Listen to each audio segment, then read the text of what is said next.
My name is Maham Azeem. I'm an MBA Intake 1 student.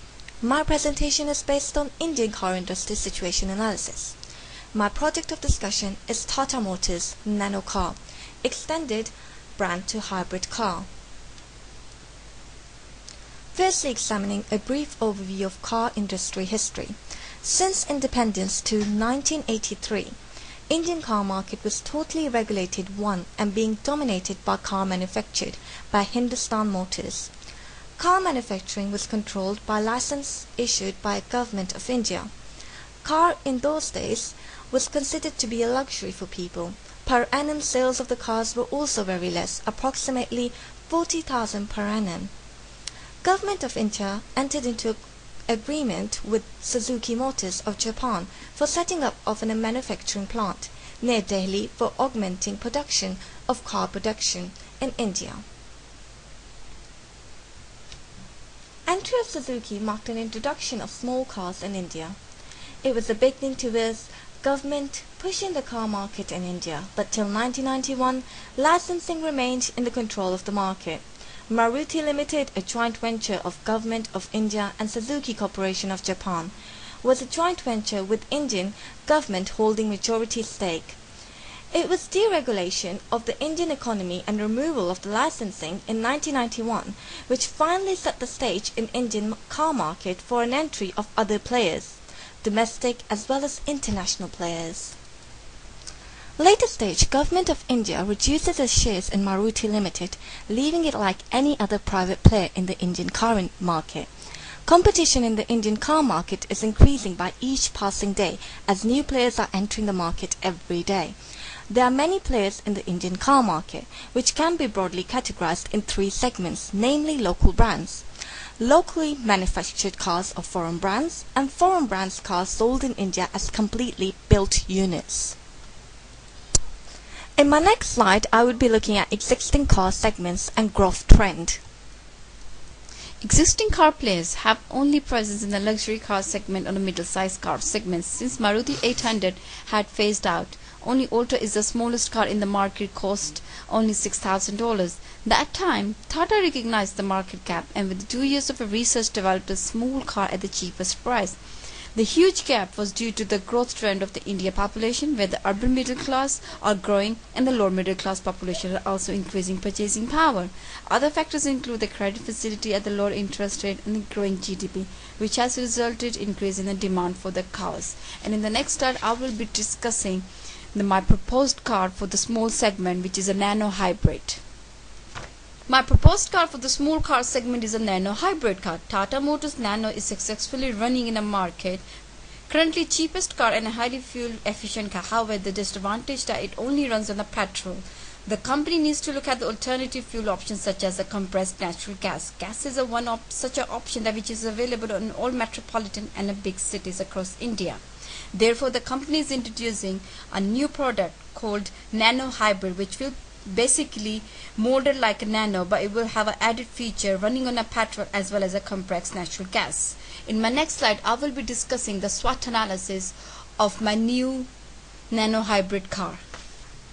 In SWOT analysis, we'll be looking at strengths and opportunities versus weaknesses and threats.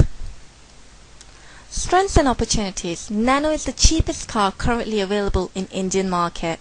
Nano hybrid will cost no more than 2,500, which will still be cheaper as compared to any other car except Nano. Equipping the existing Nano with an alternative fuel operation, CNG, which is 40% cheaper than petrol, will make the Nano running even further economical. It will make Nano hybrid a most appealing car among low middle classes. Weaknesses and threats. Nano hybrid will not have power steering keeping similar to the original Nano car specifications. No automatic windows. Air conditioning will also not be an integral feature of Nano hybrid.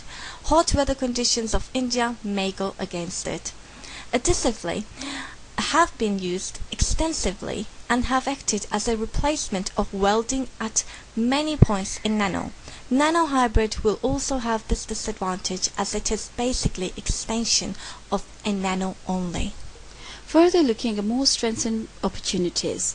Bringing CNG as a fuel for the nano hybrid will make it more economical friendly, as the CNG perform better as compared to the petrol at pollution front. Company offers more cars in the nano hybrid. It will appeal to prospective cars more. Target market is young dynamic professionals engaged in the various business activities. Nano hybrid car is the best option for them due to the low price and the very low running cost.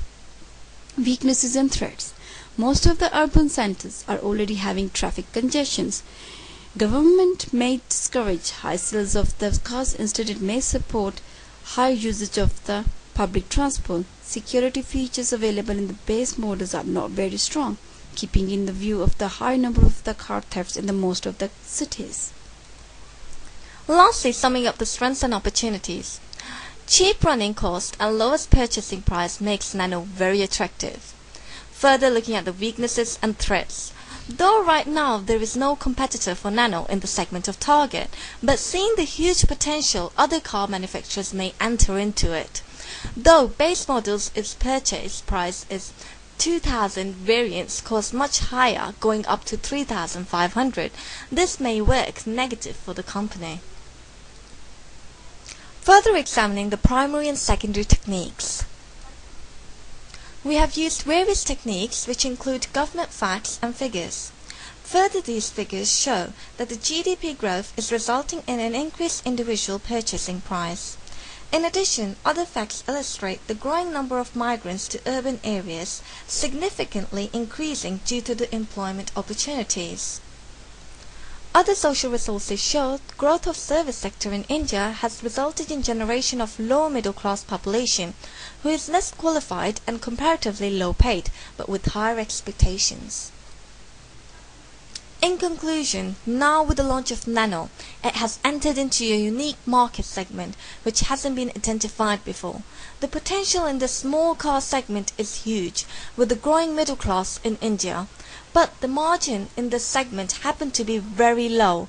It is on this account of very thin margins that the company needs to look for innovative ways for marketing, rather than customary electronic media for car advertising.